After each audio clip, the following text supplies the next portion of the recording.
In order to get the best possible footage from our camera, we need to switch from automatic to manual mode. Automatic mode is great if you're out with the family and you just want to capture a quick clip. Because your camera will control the aperture, the shutter speed, the ISO, it will adjust all of these settings automatically so that you don't have to think about them. But when you're making videos and you want to take control of how they look, then you want to be able to control those. And this means you're going to need to use manual mode. Now, typically this is just a case of turning a wheel on your camera to a mode that is called M or manual or cinematic mode.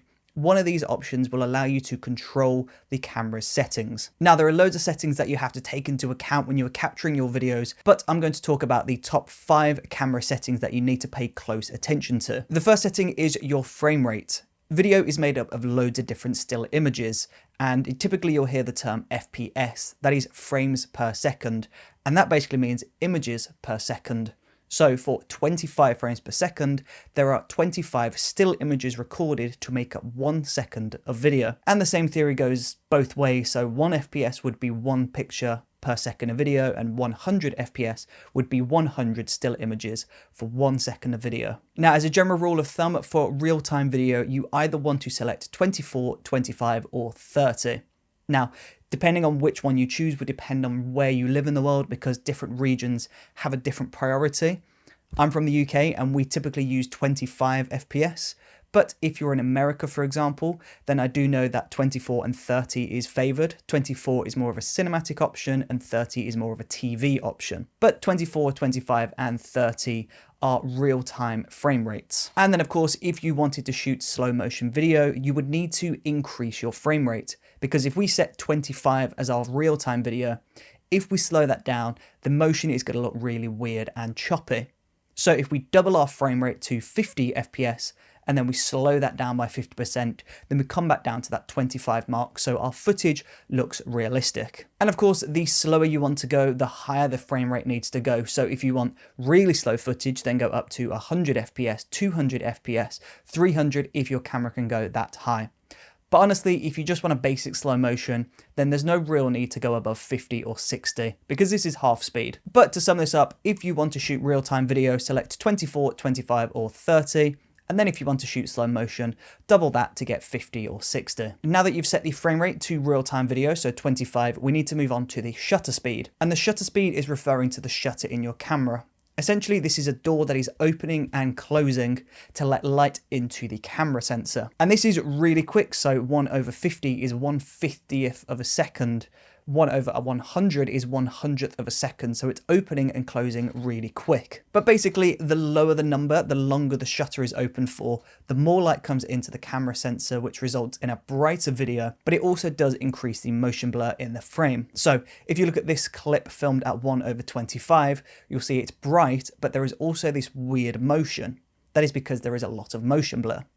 Now, when we go the other way and we go up to 1/200, the shot is instantly darker, and that is because the shutter is open for a much shorter amount of time, so less light can come in. But you'll notice there is a lot less motion blur. The footage looks a lot sharper all of a sudden, but you would probably argue that it looks a little bit too crisp. There is not enough motion blur. It doesn't look natural. So as a general rule of thumb, you always want to try and keep your shutter double your frame rate. So because we've set our frame rate to 25 frames per second, we'll double that to get 1/50 on the shutter, and this will result in natural looking footage. If you go up too high and you go to 1/100 with your frame rate set to 25, it's just going to look a bit weird. The motion isn't going to look realistic.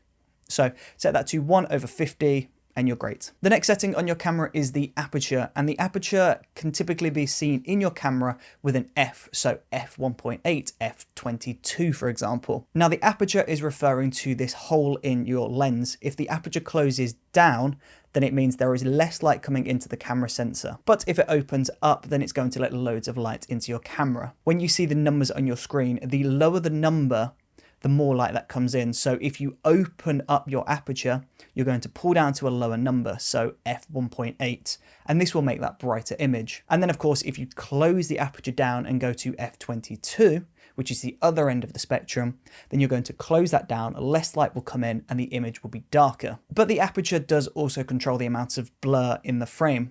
Essentially, it's going to control the depth of field. So f1.8 is really open and it's going to decrease the depth of field. So as you can see in this shot, I'm in focus, but the background is completely blurry. And that is because my aperture is set to f1.8. Now, if I showed you a different shot in f22, you would notice that the subject and the background are both in focus. And this is because that distance between the camera lens and the background, there is more in focus. So the aperture is going to control the brightness in the shot, but it's also controlling the size of that depth of field. So f1.8 means there's only a small amount of the frame in focus. If I put my hand up here, you'll notice my hand looks a little bit blurry and the background also looks blurry. And this is because there is probably only about this much room that is in focus. So I'm in focus, but everything behind me and in front of me falls out of focus. Now, there's no set rule for where you want your aperture to be. You can use this as a way to control the amount of light coming into camera, but people typically do refer to the cinematic look as having that blurry background. So if you're looking for cinematic footage, then just simply pulling your aperture down to the smallest number that your lens can go, whether that's f1.8, f2, f3, f4, take that down to the smallest number possible, and that will give you that blurry background. Next up, we have ISO. ISO isn't going to let light into the camera. It's not going to expose your image correctly. ISO is essentially just a digital brightening tool. It's a bit like taking your footage, putting it into an editing program and just increasing the brightness. That's what's happening, but in camera. Now, the lower the number, the darker the image is going to be. So if you had two video clips, one was set to 100 and one was set to 8000 ISO, the one with 8000 is going to be much brighter. But you'll notice if you film in a dark room and you increase the ISO all the way up to the highest number it can go, you'll notice you see this pattern on screen. That is video noise. And video noise is one of the easiest ways to spot the difference between amateur and professional video footage. Now, the reason why this digital noise pattern is there is because there is not enough light coming into the camera sensor. The room is too dark. So by pulling up the ISO, we're increasing the brightness of everything. And this means we're really going to see that video noise come through.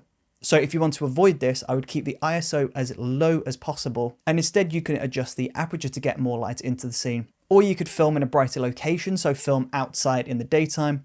Or if you do want to film in a location like this, then just bring in lights to bring up the exposure of the entire location. Filming in a dark location with a high ISO is just going to give you amateur footage. So keep your ISO as low as possible. Of course, as well, you want to check to see if your camera has a native ISO. This is going to be the cleanest ISO number, because sometimes if you take your ISO too low, you're actually going to end up with really messy footage as well. So check to see if your camera has a native ISO and try to keep your ISO as close to that ISO number as possible. So if your camera has a native ISO of 640, then make sure you keep your ISO around that 640 mark. And then last up, we're going to talk about white balance. White balance is essentially referring to the color of the light within the scene. If you were filming outside, the light would be quite cool. But if you were filming inside using orange light bulbs, this would be seen as a warmer light. And you have this scale of lights. So on one end of the scale, you've got really warm light, and this is going to be candle light, tungsten light bulbs. It's going to be that really orange light. Then if you go all the other way, you've got fluorescent lights, you've got white softbox light, you've got the natural light, which is quite a cool light as well.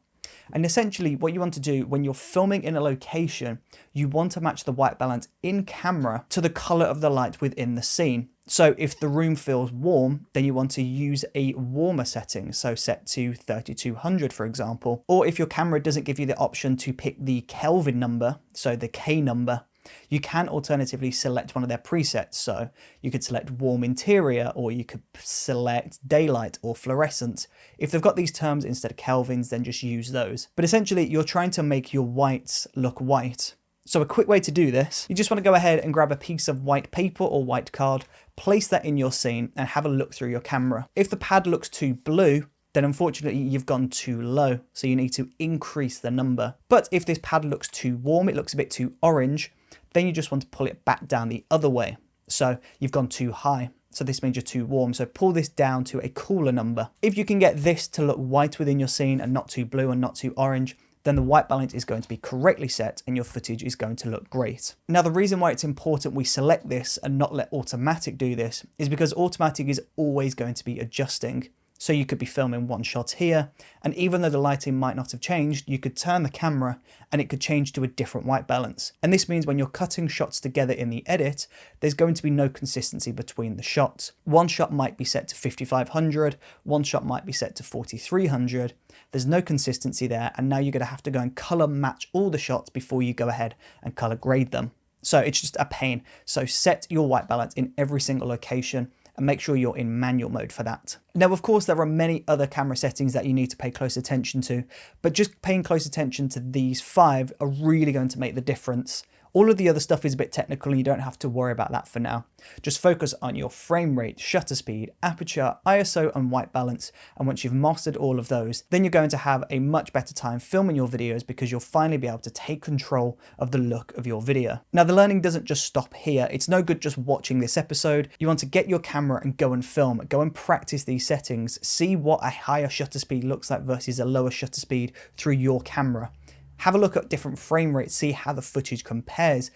Practice some slow motion footage, maybe increase or decrease the aperture, find out what your native ISO is in your camera and experiment with some high ISO filming versus closer to that native ISO. Essentially, you want to practice and practice. It's the only way you're going to learn. You've got the information now and you can keep going back on this, but you really do need to keep practicing if you want to improve.